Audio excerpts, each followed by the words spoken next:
This tale is about evil and punishment, courage and weakness, death and survival.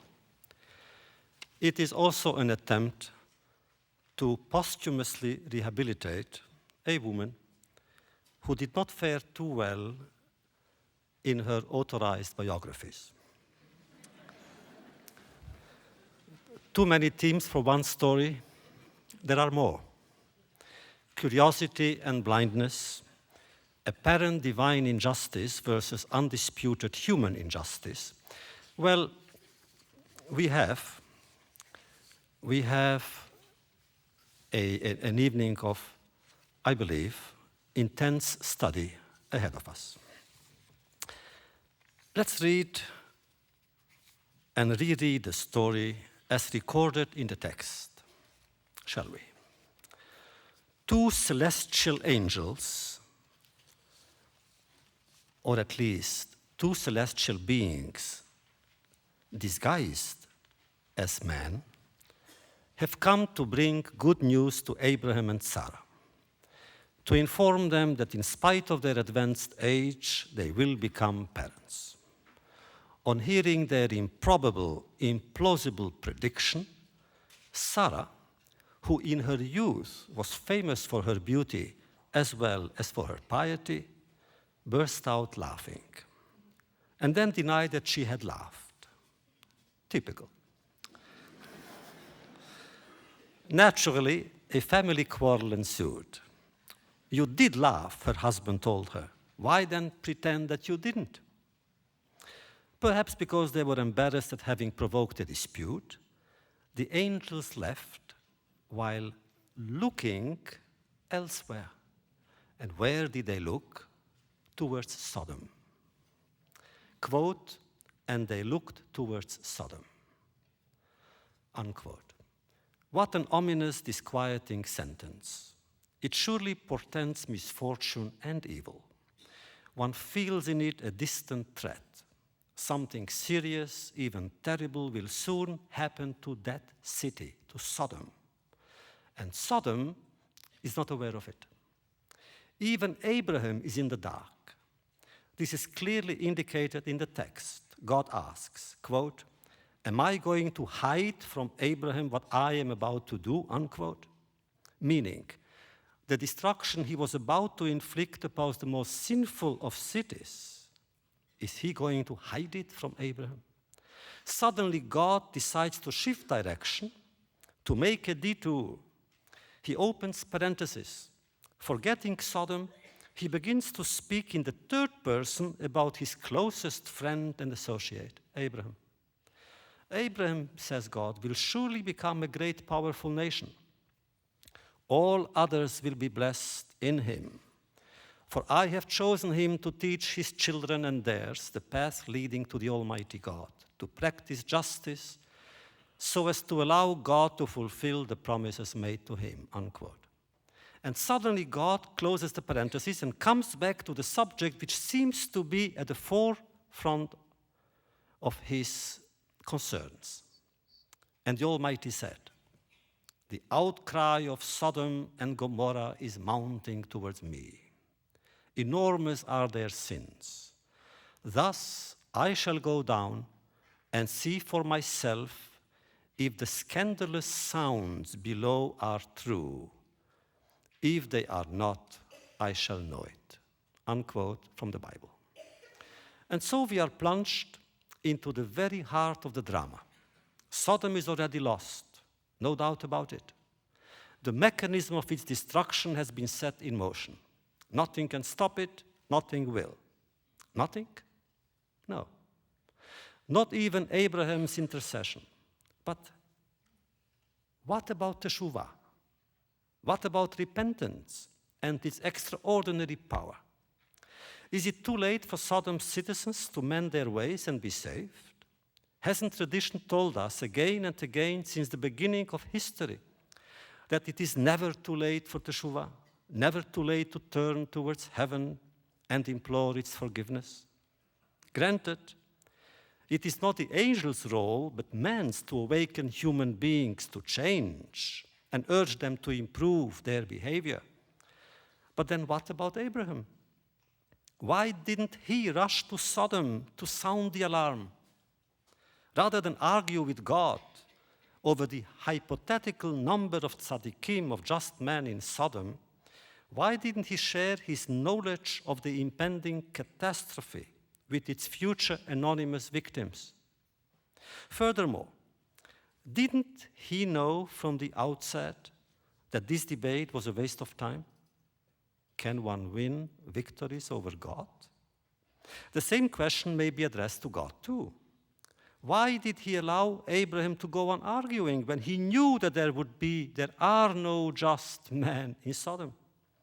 He could have said to his friend and ally, really, Abraham, another time, not now.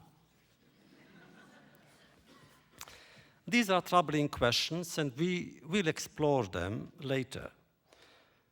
Such questions have been our focus for the last 24 years. Why stop now? Yes, you wouldn't have guessed it, but this is our 25th anniversary. So much has happened in the quarter century since some of us met here for the first time to follow Job, who was victimized by Satan and God. Tragic episodes and glorious events, words of fear and songs of celebration. Whenever I witness something special in the world, I say to myself, of course, I shall speak about it, and why. This year, we had a journey to Romania with a very close friend. During the recent Moscow putsch, I was sent on a diplomatic mission to Gorbachev and Yeltsin. I'll tell you about it. With very good friends, new friends, we had a journey to Kiev. I'll speak about it. Now? Later. But later tonight, not next year. Since we began our exploration and analysis of Jewish tales in the Bible, we have studied together texts and issues relating to Adam and Eve's solitude, Cain's despair, and Noah's resignation.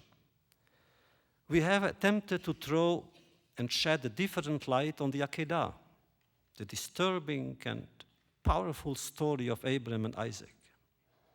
Has our ancestor really consented to sacrifice his only beloved son to God?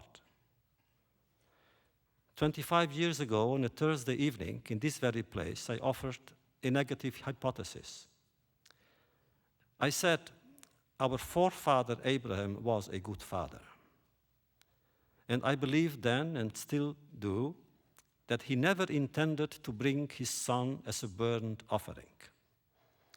He said yes only to test God's will, only to force him, so to speak, to blink first, only to compel him to revoke the decree, and in so doing, extract from him promises for future generations of Jewish children, so often threatened also by fire.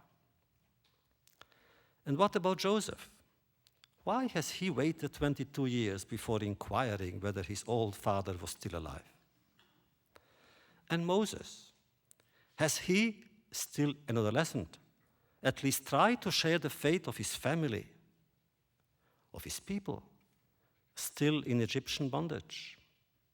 And Joshua, the great military commander and political leader who led his people, our people, into the promised land, is it true that he died alone, that no one came to his funeral? I confess, these biblical studies are my favorites. To bring back images from the distant past and introduce them in our awareness, in our very lives. Is there anything more challenging or more rewarding to a student who likes to study together with his friends? Often I would ask myself, actually, what are we doing here together? And my answer was always the same. We were trying to perfect the art of questioning. What is textual study if not an effort to discover hidden meanings left to us by previous generations of teachers and their disciples? The Torah begins with a beit, so we could ask, why not with an aleph? And when we have nothing to ask, we say, why not? In the book of books, the first question is asked not by man, but by God. Ayecha, Adam, where are you? What is your place in the world? What have you done with your life? One little word, and so many questions. Raised by God, they are all pertinent. Raised by man, they sometimes could lead us astray. That is why certain Sifrei Hakira, or books of philosophy, were forbidden reading in previous centuries. One had to be intellectually and religiously mature before studying Maimonides' Guide for the Perplexed. Were we afraid of questions? No. Not when they were preceded by faith. When a question brings me nearer to God, God is the answer. When it creates a distance between me and God, God is the question. But isn't God to be found in both the question and the answer? God wishes to be found inside, not outside. God is always the key that opens all gates. Only human beings stay at times in front of closed doors. Don't you think we should open them?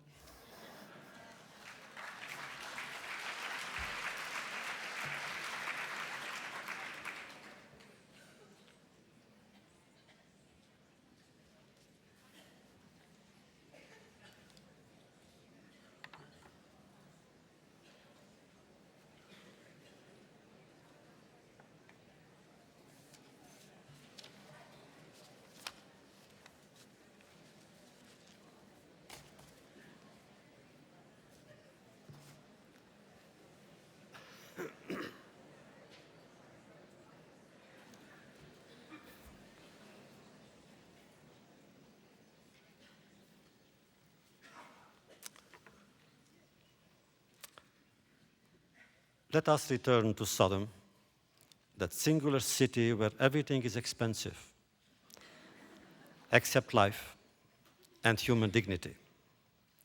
Is it dangerous to go there? Well, you know, sometimes it is necessary and fruitful to live dangerously. In Sodom, though, danger is selective. It only threatens foreigners. Never mind. Let's go there anyway. A fascinating spectacle has been prepared for us. A spectacle in 5 acts. The daily life in Sodom, the arrival of the 3 emissaries, the dialogue between Abram and God, the destruction of the city, and the rescue of Lot. The pace of events is as breathless as the tale is devastating. At the end, everything will be reduced by fire. The most beautiful edifices will lie in ashes. Few managed to escape. Fewer emerged unscathed. Lot and his family, only some members of his family survived. His wife and their 2 unmarried daughters. Having survived an immense tragedy, they became its main characters. The others, for instance, the angels, played a secondary role. But you know, angels always play secondary roles. We are told that in heaven, actually, to be an angel is nothing extraordinary. Lot and his wife are at the center of the story.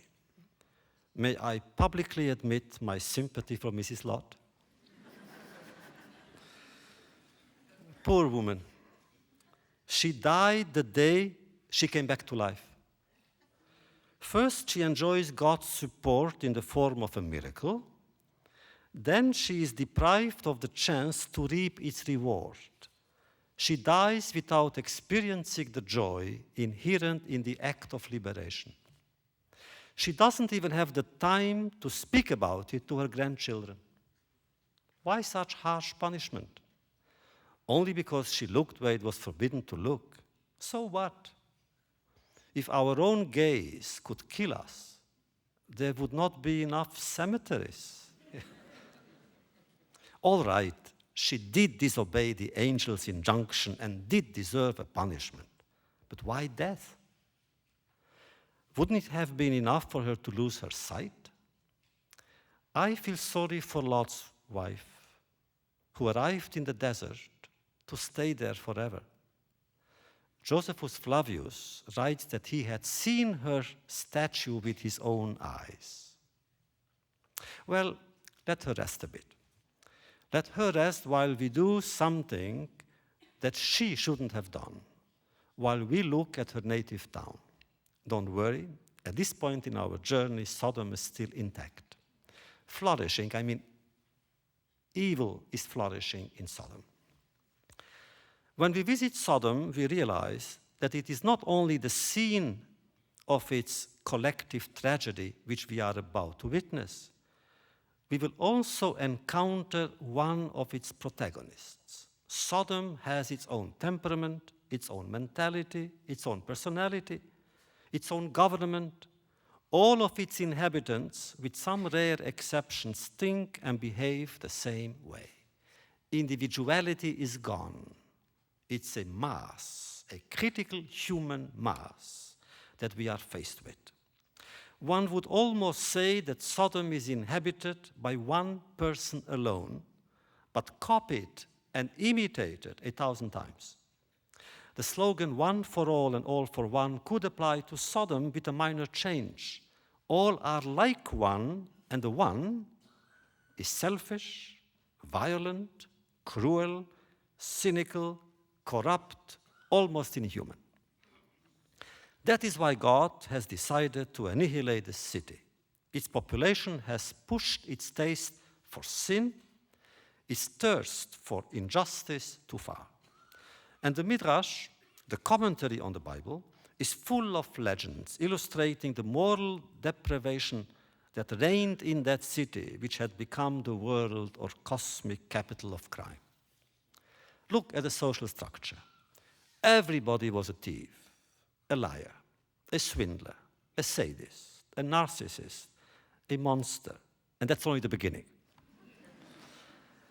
The people respected no one and obeyed no one. They believed in no spiritual force and followed no ethical precept. They feared neither man nor their creator. Nothing was sacred and no one was safe in their eyes. Legend has it that once a year they gathered in a certain place to celebrate their right to free pleasure. How? We have the scenario. They celebrated pleasure through orgies that the most fervent hedonists would find exaggerated and a bit obscene. Quote almost, fathers slept with their daughters, husbands borrowed their friends' wives for 1 hour or one night, with the consent of their own wives, and all of this was carried out in public. Still, their behavior towards each other was bad, but towards strangers, their behavior was worse. They saw in every stranger an enemy to be vanquished and robbed of his fortune and of his hope. One might say that they did everything to give tourism a bad name. To see Sodom meant to be exposed to ridicule, humiliation, and death. You know the slogan, to see Sodom and die. And the worst, most violent kind of death. A visitor who happened to enter Sodom was doomed, first of all, to die of hunger. The rest would come later. The inhabitants would sell him or even offer him anything but food. If he had bread in his bag, they would torture him. They would make him lie in a bed that was either too big or too small. If it was too small, they would mutilate his body to fit the bed. If it was too big, they would pull him by the hands, by the feet, by all his limbs, deaf to his shrieks and laments. That the Sodomites did that is bad enough. But then they pretended to torture the visitor for his own sake, to allow him to sleep more comfortably. Worst of all, they pretended to act in accordance with the law of the land. Whatever they undertook was ordered or at least approved by local courts. Strange as it may sound, there were 4 or 5 sitting judges in Sodom, says the Midrash. All had names that suited them perfectly. One was called man of deceit, the other was called man of falsehood, the third was head of liars. With judges such as these, the plaintiff had no chance. He was condemned even before presenting his case, before opening his mouth. And the question then is, how come that Abraham's nephew, Lot, was their leader? He was the chief justice. But they listened to him only when he spoke their language and expressed their ideas and behaved the way they wanted him to behave. Then they applauded him. When he disagreed with their decisions, they interrupted him and shouted, "What? A foreigner came to dwell in our midst and he wants to rule over us?" In other words, there was a system in Sodom. Airtight and self-locked, it functioned with brutal and calculated efficiency. The system crushed any outsider who dared to challenge it. All trips to Sodom were one way. It was possible to enter the city, but not to leave it. Actually, according to one Midrashic source, it wasn't easy to enter Sodom at all. It wasn't as easy as one might think. The Sodomites saw to it that all roads leading to their city were flooded. Was it an expression of their xenophobia? Or their idea of public relations? Did they think that if word got around that their city was inaccessible, more and more people would be attracted to it? Possibly. But there is a simple explanation.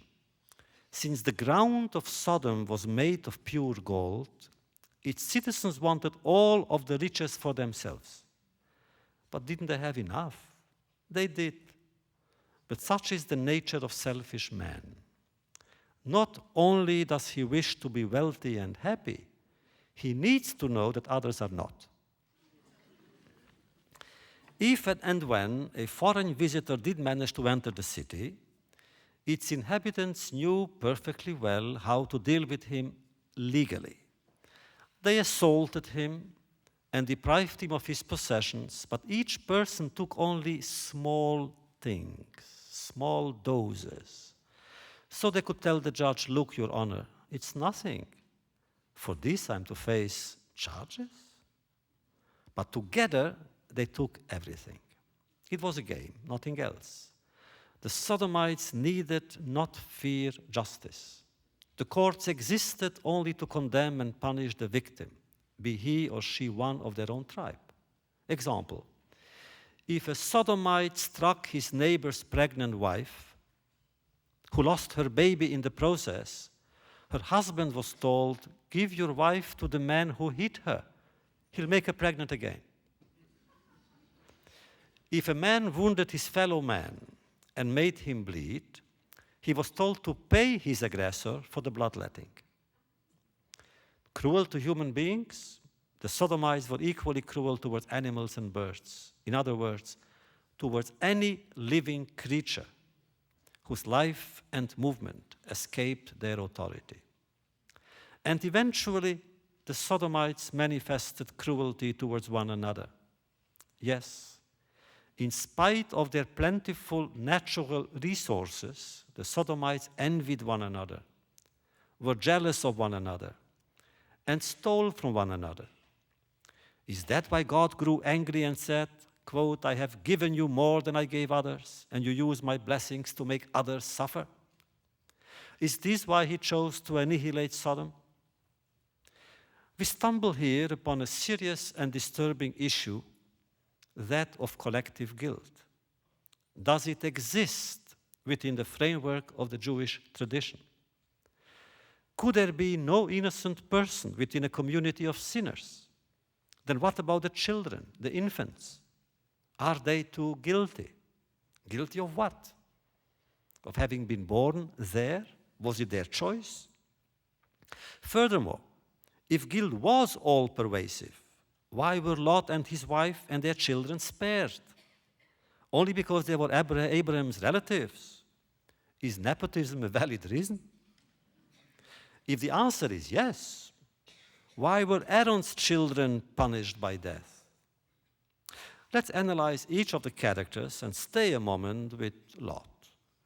Because Lot, superficially, appears to be the permanent winner of Sodom's nicest citizen award. In the biblical text, he is introduced in flattering terms. Unlike his compatriots, he was kind and hospitable towards strangers. Is that why he deserved to survive? It seems so.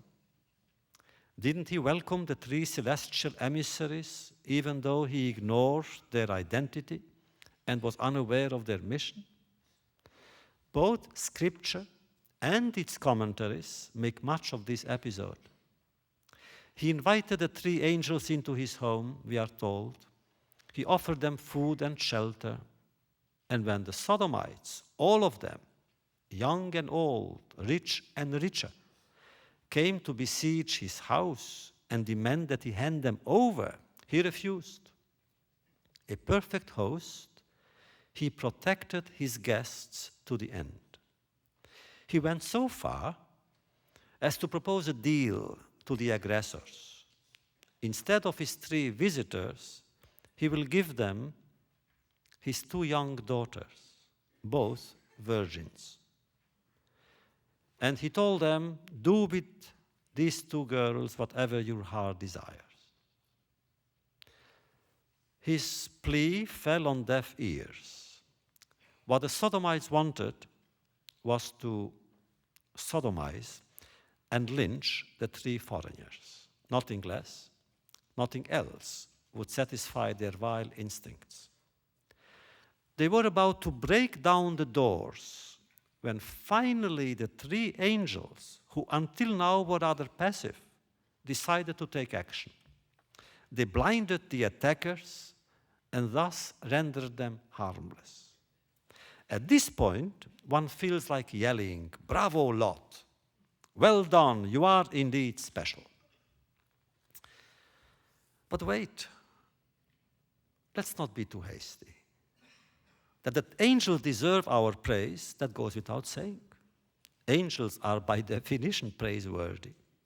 But Lot, I mean, not the gracious host who knows the laws of hospitality, but Lot the father. What kind of a father was he?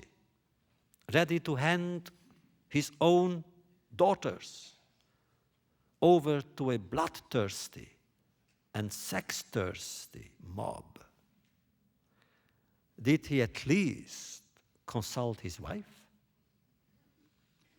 Did he at least consult with his daughters? They had something to say about it. Is it possible that they agreed to be sacrificed in that manner? One somewhat perverse theory maintains that that's what they subconsciously desired.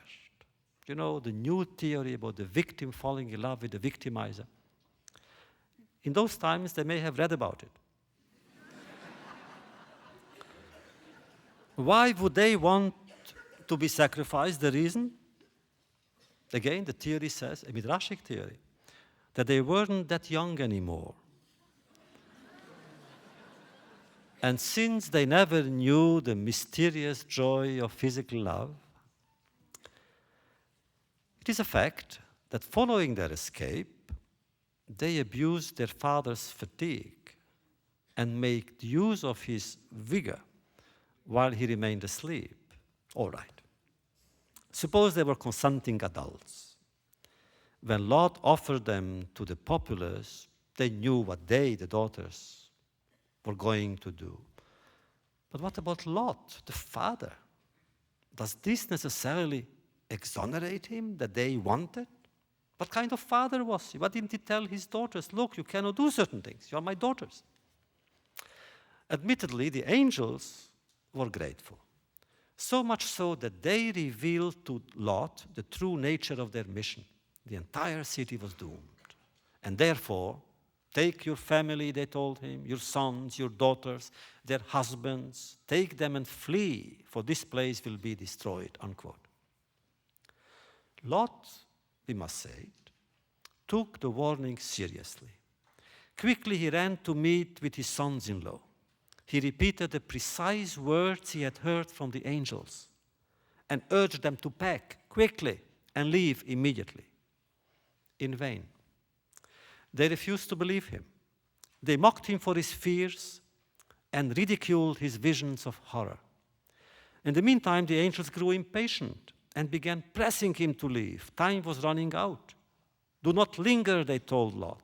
It's later than you think. Your sons-in-law refuse to join you. Leave them behind. Take your wife and your 2 unmarried daughters and come with us. Those who were unwilling or unable to hear your warning, those who refused to be saved, too bad for them. Growing more anxious by the minute, the angels led them out of town by hand. And that's when they said, do not look back. To look back means instant death. There, we cannot not be shocked by the behavior of the angels. That they were in a hurry was understandable. But since they could perform miracles by blinding the Sodomites, why didn't they perform one last miracle and save all the members of Lot's family, even against their will? And since we have come upon such a perplexing point about the angels, may we extend it and humbly ask our marvelous, unique grandfather, Abraham, something about his own whereabouts during this phase of the tragedy. Where was he when his nephew fled Sodom?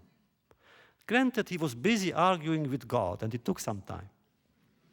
Trying to save Sodom's inhabitants, you remember he bargained with God. His civil courage was evident, no doubt about that.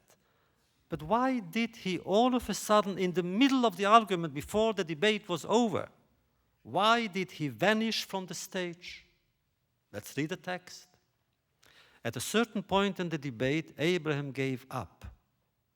He picked up his marbles, so to speak, and went home. And the text says, Vayelech ad Hashem ka'asher kila ledaber el Avraham, ve'Avraham shav limkomo. Having told Abraham that he accepts his challenge and that Sodom will be saved if it had even 10 just men in its midst, not 50, Abraham returned to his dwelling place. What is this? God was ready to annul his devastating decree if only Abraham could designate to him 10 just men. And Abraham didn't even try to locate them, to identify them. He didn't knock at doors, didn't consult friends and experts. He simply went home and did nothing. He who knew how to fight, who loved to fight for his fellow man, he did nothing. What happened to Abraham? What made him yield to passivity all of a sudden? What made him so resigned? Why didn't he continue to argue? Maybe 9, 8, 7. And the question of questions whenever we confront someone else's tragedy. And what about God in all this? How is one to explain his attitude? Before the destruction of Sodom, he seemed to play a game with his favorite Jew, the first, Abraham. A game totally unfair to Abraham, who had no control over its outcome.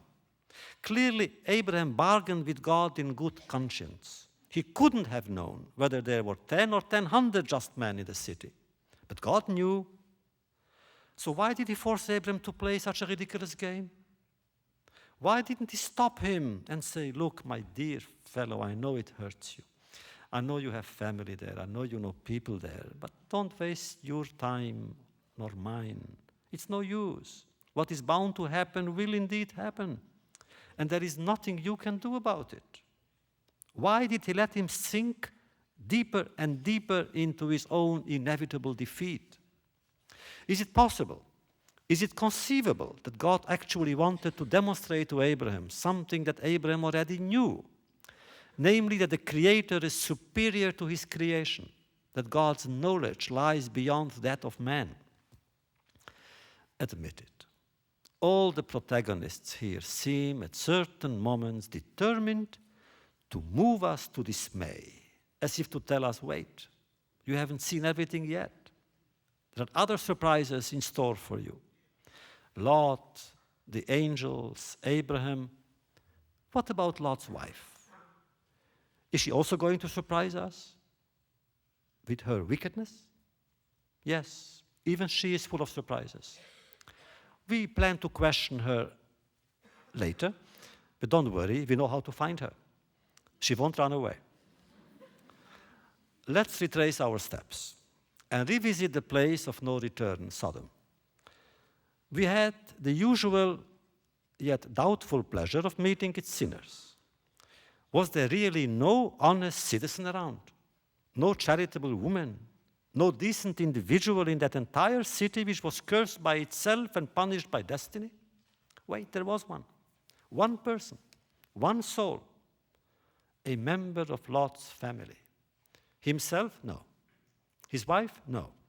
His daughter? Yes, his daughter.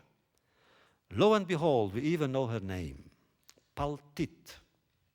True, her name does not appear in Scripture, but she does play rather a significant role in the Midrash.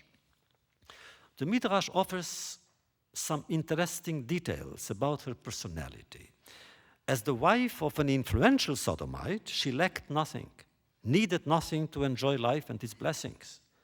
Like the young Shakyamuni or Buddha, she must have thought that everybody under the sun was as happy, as healthy, as vigorous as she was. Then one day she noticed a hungry beggar, and she couldn't help but feel sorry for him. Unfortunately, to feel sorry, was forbidden in Sodom, where human responses were declared illegal. So she brought him food clandestinely, under cover of night. It took some time until the Sodomites understood how the beggar managed to survive. They figured it out. Paltit was arrested, tried, judged, sentenced to die at the stake. In her agony, she screamed to heaven, Master of the universe, be my judge and the judge of Sodom. That is when God decided to leave his celestial throne and pass judgment upon her tormentors and executioners. This is suggested in the biblical text itself. Erdana ve'ere haketzakata haba'a elai. I must go down below and see what is happening, for her outcry has reached me. Meaning her in singular.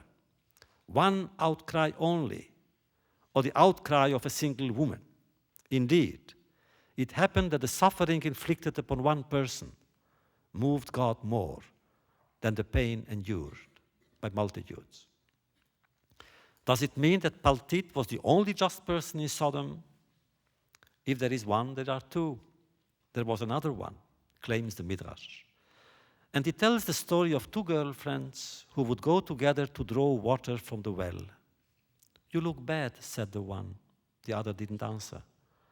But the first one was so insistent that her friend had to explain, we have no food at home. The first girl came from a wealthier family and could have helped her friend, but again, compassion was considered a crime in Sodom. But the rich girl had an idea. She filled her jug with grain. And then, when they met, the two friends exchanged jugs. The generous one ended up on the stake. And it is because of her suffering, says this Midrash, that God destroyed Sodom.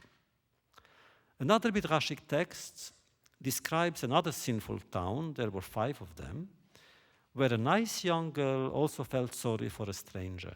She too was arrested, judged, and sentenced to death. This time not by fire, but by the sting of thousands of bees. And it was because of her that Sodom was punished. Thus, the Midrash seems to emphasize the importance of individual suffering. And I like such an attitude. I like to think that when a victim any victim feels pain, God listens. When a person, any person is tortured, God is moved to bring justice. But wait a minute. Any person, any victim. God was unable to bear the pain of a charitable sodomite girl. But what about the pain of the strangers who happened to visit Sodom for quite some time? Am I to conclude that their tears left God indifferent? Does the agony of a sodomite weigh more heavily upon God than that of the others? Does God practice discriminatory love towards victims of different ethnic groups? Good questions. They prove that the divine meaning of human justice or injustice has often eluded its victims. And this is true even to a higher degree of Lot's wife. She has been saved. Correction, she was meant to be saved. Look at the list of the survivors. She is there. Why? Because Lot was her husband. Was she better than other wives in Sodom? The Midrashic answer is a resounding no. She was no less wicked than her peers. If she became a pillar of salt, it was not because she had looked back, but because of what she had done before. It was because of her, says the Midrash, that Lot's 3 celestial guests were discovered. Listen. Upon their unexpected arrival, Lot turned to his wife and asked her to offer them the customary bread and salt. Right away, she said. And she went to knock at the door of her neighbors. Could she please borrow some salt? They were curious. Why did she need salt all of a sudden? Oh, it's for our guests, she replied. And that is how the inhabitants of Sodom learned of the presence of strangers in their midst. And that is how they came to besiege the house of Lot and try to take the strangers as their hostages. And since the punishment is usually meant to fit the crime, she turned into salt. Well, let us stop again. I think that we need some respite from this tale of evil and misfortune. It's too much. With the notable exception of 2 local girls, none of the protagonists seem irreproachable. Not even the supreme judge, God. He could have issued earlier warnings to Sodom, telling its citizens of their impending fate. He could have incited them to repent. We said it. Did he? Well, the Midrash says yes. He did. According to one source, many natural and unnatural catastrophes had struck Sodom during the 52 years preceding the biblical story. All of these upheavals, wars, and earthquakes were meant to awaken the Sodomites, to inspire them, to remind them of their mortality, and to tell them it's time to repent. A nice try. But there is no hint of this in the biblical text. Did God do nothing because he knew all along that Sodom would remain Sodom? But haven't we learned from Rabbi Akiva that Hakol Tzafui V'Hareshut Netuna, everything is foreseen on God's level. But on the level of human beings, everything is still possible, to the end. Now, do I appear to act as Sodom's self-appointed legal defender? Don't I realize that such efforts, however valiant and selfless they might be, would end in failure? If Abraham lost, how could I expect to win? Still, may I be allowed to have a closer look at the file? It seems to me that one question ought to dominate our tale, and we have already hinted at it. Is collective punishment compatible with the Jewish tradition? And regrettably, the answer is yes. I don't like it. But the Bible speaks of an ir hanidachat, a rebellious, sinful, isolated, and doomed city, which must, according to the law, be annihilated. Totally. Everything in it must disappear.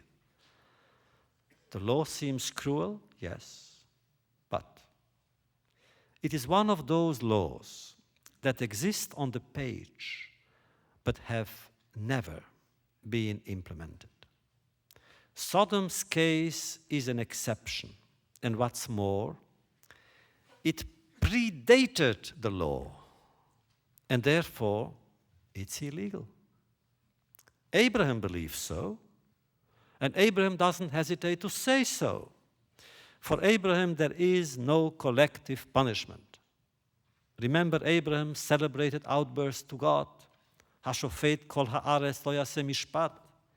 Can you, the judge of all that exists, commit an injustice?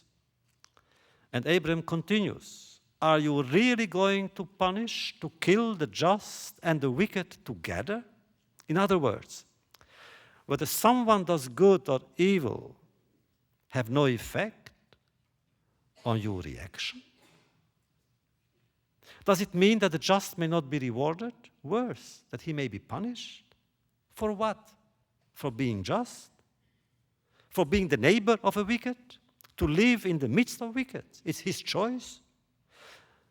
By the way, the problem of theodicy is only half articulated here. Usually we protest against the happiness of the wicked and the unhappiness of the just. Only the second part of the enigma is touched upon in this biblical passage. What pains and shocks Abraham is that all people could be equal in the eyes of the Almighty. And there we understand Abraham's perplexity. If the wicked and the just are equal on any level, how is one to differentiate between them? How do we know what morality is? How do we know what sin means? Isn't Judaism a desire, from the very beginning of its appearance in history, a need to distinguish good from evil?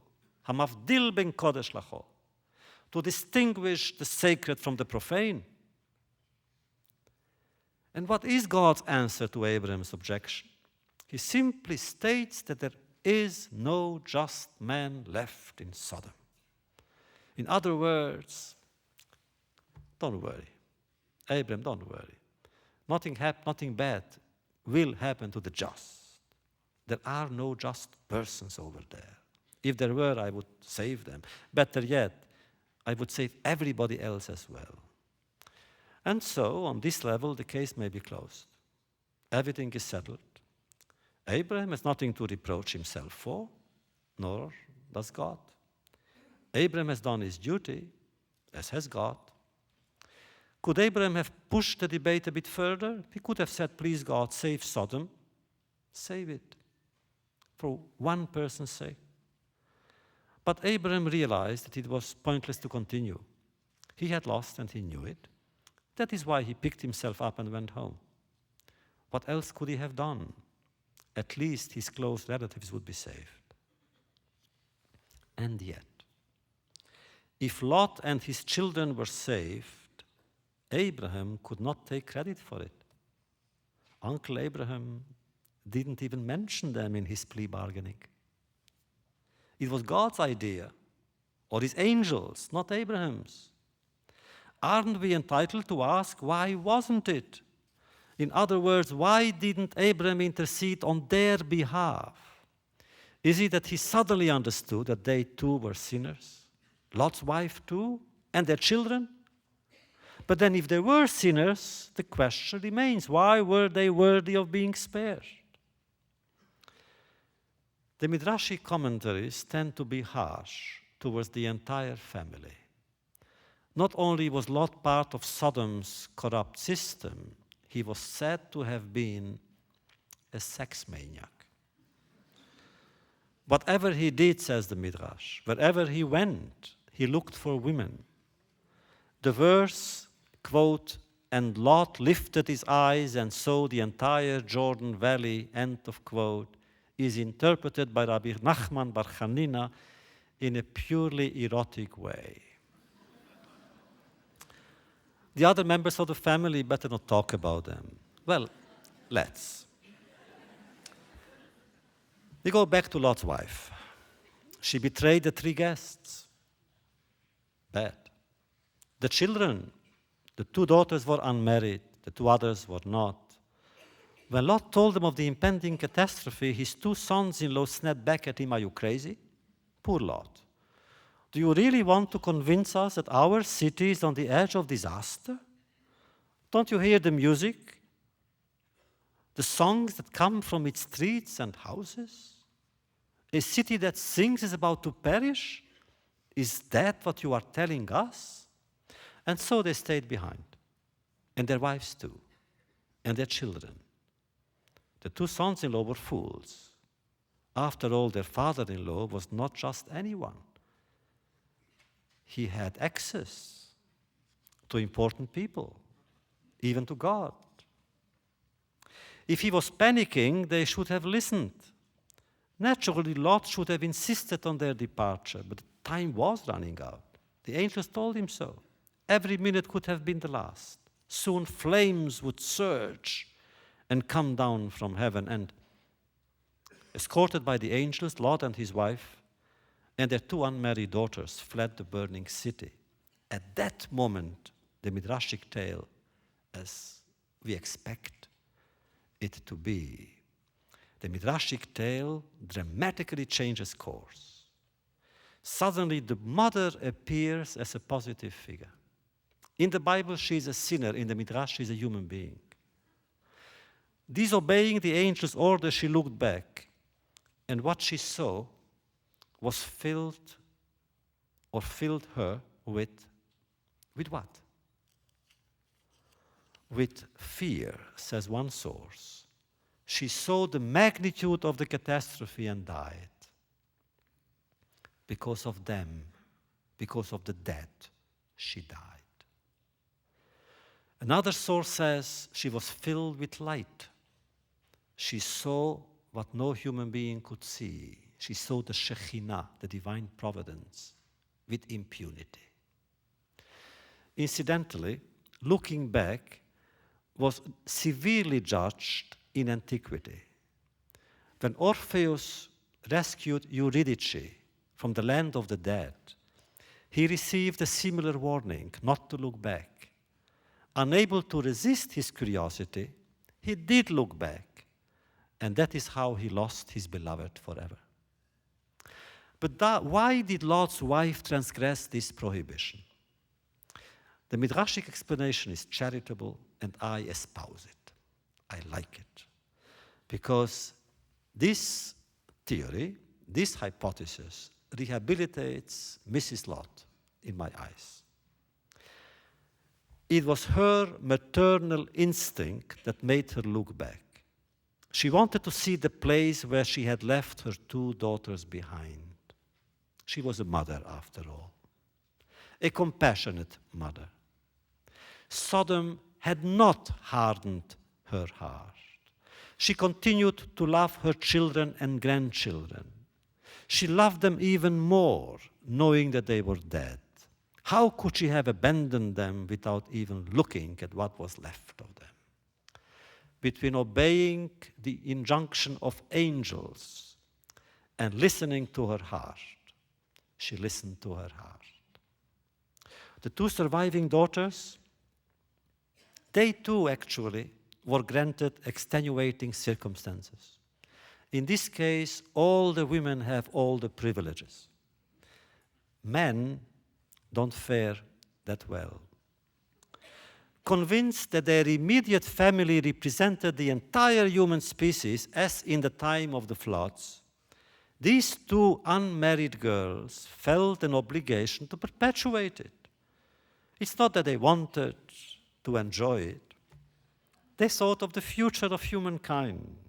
It's a normal impulse, isn't it? They did it with their father, so what? There was nobody else. And furthermore, they had to leave something for future psychoanalysts. There were no other men around. And didn't Noah's daughters do the same thing with their father? Were they blamed? Anyway, Lot's daughters may have felt like strangers to their father. Didn't he treat them as strangers when he offered them to the mob that besieged their house back in Sodom? A Midrashic text goes even farther. It suggests that the two single daughters had no choice. History commanded them to do what they have done with their father. They had to bear Lot's children so as to allow King David to be born centuries later. David, a descendant of Ruth, the Moabite. And who was Ruth? A descendant of Lot's daughter. In other words, in this case, incest seemed necessary, if not unavoidable. Without it, Jewish history would not have moved towards messianic redemption. So all were rehabilitated. All? Almost all, not Lot. He is a difficult case. As a character, he is not too appealing. Why did he flee Sodom in such haste? Didn't he feel anything? His wife did, but he didn't. Once out of town, he didn't even look back. How can a father detach himself from his children with such ease? Granted, the angels ordered him not to look back, so what? Was he so pious all of a sudden that he couldn't disobey them? Again, I repeat and I insist that his wife seems more sensitive, more vulnerable, more human. Having lost in 1 minute all her belongings, having been separated from some of her children, she felt irresistibly drawn to them. She had to look back one last time before confronting the future, and come what may. Frightened and tormented by a possible guilt feeling for having survived her children, she was looking for her 2 married daughters and their children. Where were they? Is it possible that being unable to locate them, she wanted to stay behind, even as a statue? Had she been alive, would she have permitted the incestuous act? Would there be a Messiah waiting for us at the end of times? The only thing that Lot could say in his defense was that he was drunk. Still, at least one text maintains that he wasn't that drunk while his daughters. So Lot, an egocentric hedonist, how could he be exonerated? I was looking very hard for him too. I felt it was unfair. We are doing so much for the women. Why not help out one man in need? Well, I think we succeeded. Listen to the next phase of the tale. When Lot escaped from the burning city, what did he do? He made a request to the angels. On whose behalf? On behalf of unknown people, total strangers. Look, he told them. They who said to him, don't look anywhere. He said, now look. Look at that little town. Its name is Mitzar. I implore you, spare it from destruction. I want to go and find refuge there. Naturally, I could try mountains, but I prefer cities. I prefer that city. Let it live. And lo and behold, the angels heeded his play. Astonishing, isn't it? Lot succeeded where Abraham failed. With a few words, he saved human lives. He saved an entire community, an entire city. And so at last we find ourselves ready to be reconciled with Lot too, and his daughters and their mother. But what about Abraham? He taught us an important lesson. It's always good to argue. Even if the debate seems pointless, continue to fight and to bargain. Don't worry. Well, it's time for us to leave Sodom. What is the meaning of its history? Victory or defeat, or both perhaps? Ultimately, Sodom means the failure of a society and the triumph of a few individuals. What was the Sodomite society guilty of? It condemned itself by rejecting and humiliating and oppressing the poor, the strangers, the refugees, who more than anything and anyone need compassion and generosity.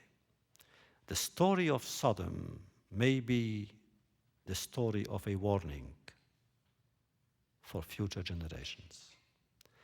The lesson: a society that negates the humanity of its weaker human components is in fact bequeathing, if not producing, its own misfortune and malediction. Sodom, therefore, is not only a place of long ago. Its flames rush through our recent past. And if buildings and lives were destroyed, it is also in the name of what made Sodom famous for: hate and indifference to the victims of hate. In conclusion, our history is reflected in Lot's story. Questions about him apply to us as well. Must I articulate them? They are on your minds as they are on mine. Why did my contemporaries in Europe refuse to believe that death was near? Why did so many children fall victim to so many murderers? Where was divine justice? Where was human compassion? Why did one survive while so many others did not? And why did my generation lack intercessors in heaven, although Sodom did not?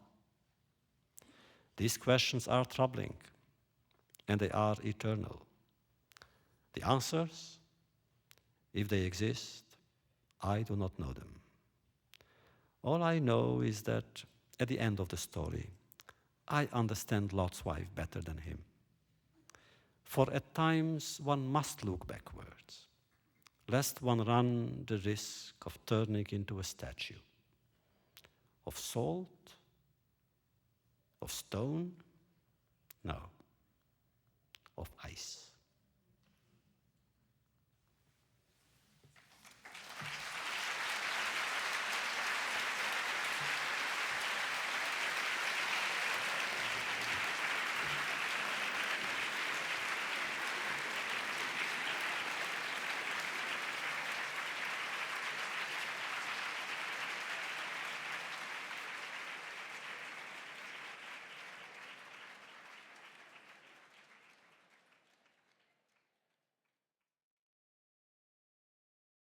Thanks for listening.